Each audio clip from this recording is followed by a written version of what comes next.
श्री कृष्ण कहते हैं कि जिस स्त्री के पूजा घर में ये एक चीज होती है वहाँ गरीबी कभी नहीं आती। इसी के साथ हम जानेंगे कुछ ऐसे कार्यों के बारे में जो आपको अपने घर के पूजा घर में भूल कर भी नहीं करने चाहिए, वरना ऐसे घरों से भगवान नाराज हो जाते हैं और आपकी पूजा कभी स्वीकार नहीं करते। इन कार्यों के बारे में स्वयं भगवान कृष्ण ने नारद जी को बताया था, तो पूरी जानकारी के लिए इस वीडियो को अंत तक जरूर देखिएगा।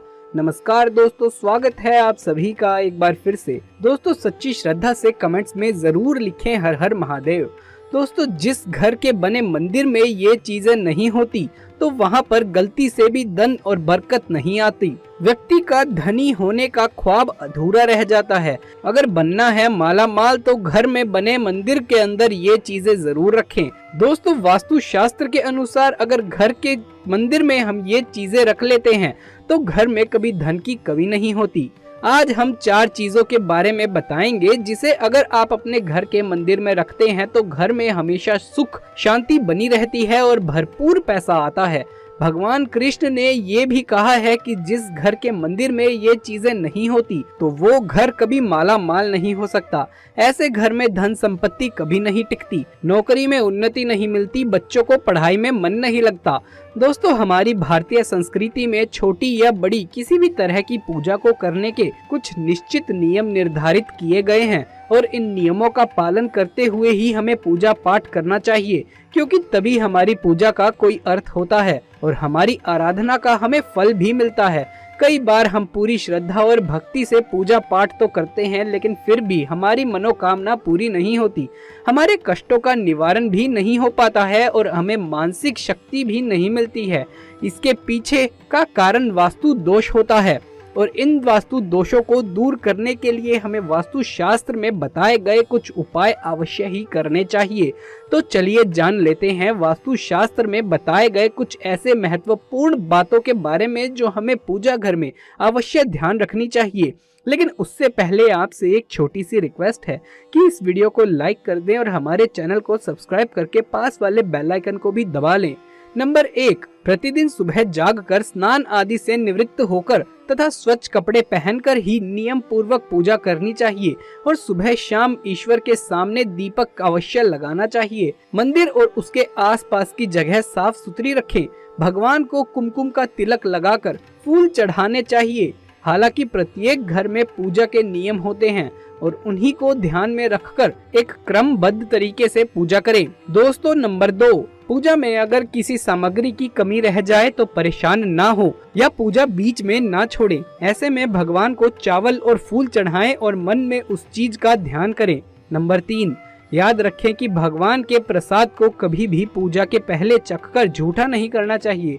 साथ ही भगवान पर चढ़ाए जाने वाले फूलों या फिर धूप अगरबत्ती तथा किसी अन्य पूजा सामग्री को सूंघकर नहीं देखना चाहिए। ये शास्त्र की दृष्टि से अनुचित माना गया है।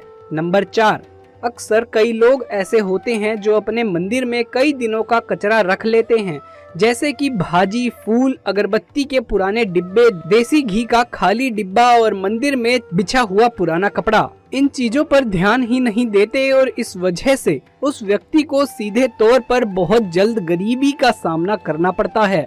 वो घर कंगाल होने की कगार पर आ जाता है और देवी देवता भी उस घर से नाराज हो जाते हैं। इसलिए इन चीजों पर ध्यान दें और धन की देवी माँ लक्ष्मी को प्रसन्न करें। नंबर 5, पूजा करते समय सबसे पहले तो ये बात ध्यान में रखें कि आपका मंदिर ईशान कोण में यानी उत्तर पूर्वी दिशा में होना चाहिए, तभी आपको आपकी पूजा का संपूर्ण फल प्राप्त होता है। आपको इस बात का अवश्य ज्ञान होना चाहिए कि आपके मंदिर में वास्तु के अनुसार पूजा घर पर एक ही भगवान की केवल एक ही तस्वीर रखनी चाहिए। एक भगवान की 2 या 2 से ज्यादा तस्वीर ना लगाएं, इसे बहुत अशुभ माना जाता है। वास्तु के अनुसार पूजा घर में भगवान की फोटो के अलावा किसी गुरु या पूर्वज की तस्वीरें कभी ना लगाएं। इससे घर में नकारात्मक ऊर्जा का वास होने लगता है, इसीलिए ये गलती करने से बचें। आइए अब जानते हैं हमारे पूजा घर में कौन सी वो 4 चीजें हैं जो अवश्य ही होनी चाहिए।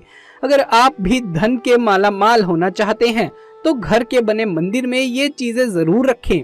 दोस्तों नंबर 1, शंख। दोस्तों ज्योतिष शास्त्र के अनुसार घर में बने मंदिर में अगर आप शंख रखते हैं तो घर में हमेशा बरकत बनी रहती है। ऐसा करने से सोना चांदी और ढेर सारा धन मिलता है।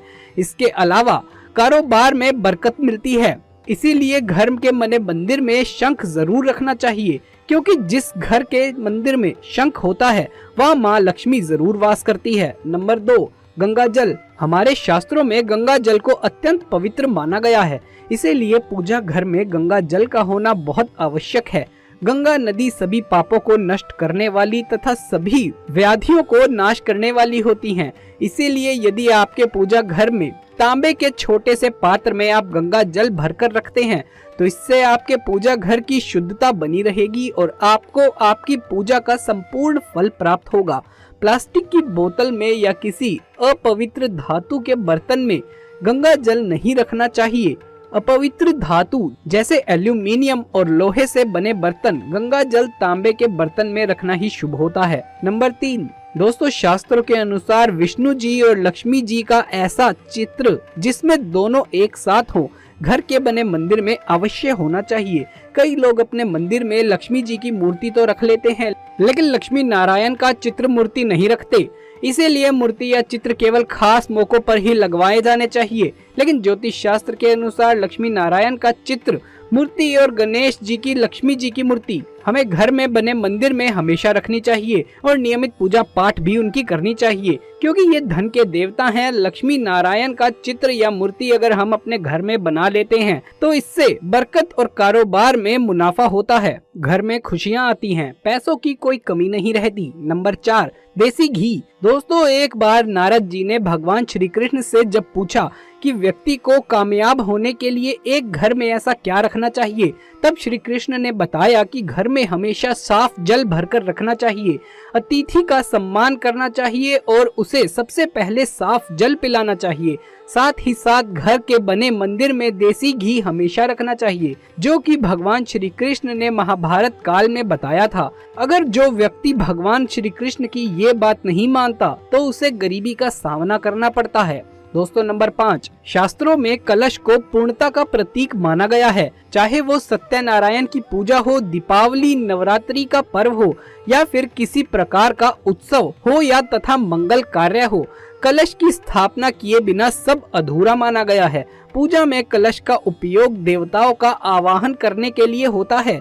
ईश्वर के सामने तांबे के कलश के पानी भरकर रखना चाहिए और ये बहुत शुभ होता है, क्योंकि हम अपनी रोज की पूजा करते समय भगवान के सामने तांबे के कलश में पानी भरकर नहीं रखते, इसीलिए हम उनके आशीर्वाद से वंचित रह जाते हैं।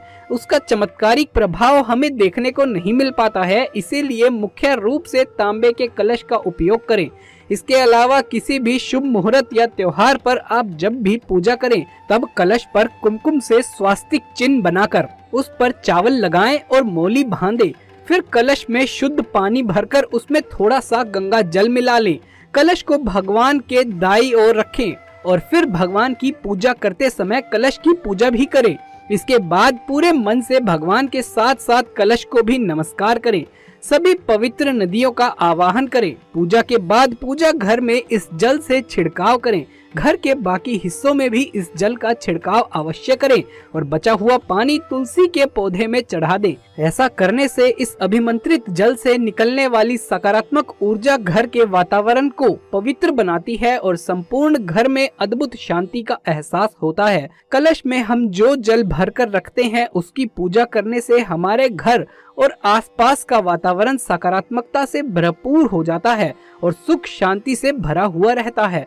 तो दोस्तों कैसा लगा आपको आज का ये वीडियो? अगर आपको ये वीडियो अच्छा लगा तो इसे एक लाइक कर दें और हमारे चैनल को सब्सक्राइब भी कर लें ताकि आगे भी आप ऐसे ही वीडियोस देखते रहें। कमेंट्स में जय माँ लक्ष्मी लिखना बिल्कुल भी ना भूलें। जल्द मुलाकात होगी अगली वीडियो में, तब तक के लिए आप सभी का धन्यवाद।